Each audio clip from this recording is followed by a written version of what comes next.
Hello everyone, আসসালামু আলাইকুম। আপনাদের সবাইকে ওয়েলকাম জানাচ্ছি আমার চ্যানেল ইনায়াস কুকে। চলে এসেছি আপনাদের মাঝে নতুন আরেকটি ভিডিও নিয়ে। তো আজকে আমি আপনাদের সাথে শেয়ার করব চাল কুমড়োর মোরব্বা রেসিপি। আমার ভিডিওটি যদি আপনাদের ভালো লাগে তাহলে আপনারা অবশ্যই লাইক, কমেন্ট এবং চ্যানেলটি সাবস্ক্রাইব করতে ভুলবেন না। তো আপনারা এখানে দেখতেই পাচ্ছেন আমি চাল কুমড়োটি কেটে নিয়েছি একটু বড় বড় টুকরো করে। তারপর এটিকে ধুয়ে ভালোভাবে পরিষ্কার করে নেব। এখানে আমি চিনি, লবণ, দারচিনি, এলাচ, মৌরি এবং তেজপাতা পরিমাণ মতো নিয়ে নিয়েছি। আপনারাও আপনাদের পরিমাণ মতো নিয়ে নেবেন।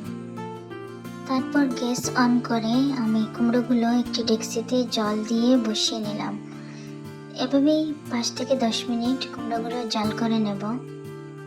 একটু সেদ্ধ হয়ে যাওয়ার পরই আমি দিয়ে দেব রাখা মশলাগুলো।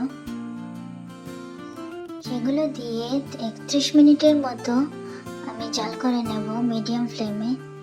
তারপরেই রেডি হয়ে যাবে আমাদের চাল কুমড়োর মোরব্বা রেসিপি। তো বন্ধুরা দেখে নিন কত সহজেই আমি বানিয়ে ফেললাম চাল কুমড়োর মোরব্বা রেসিপি।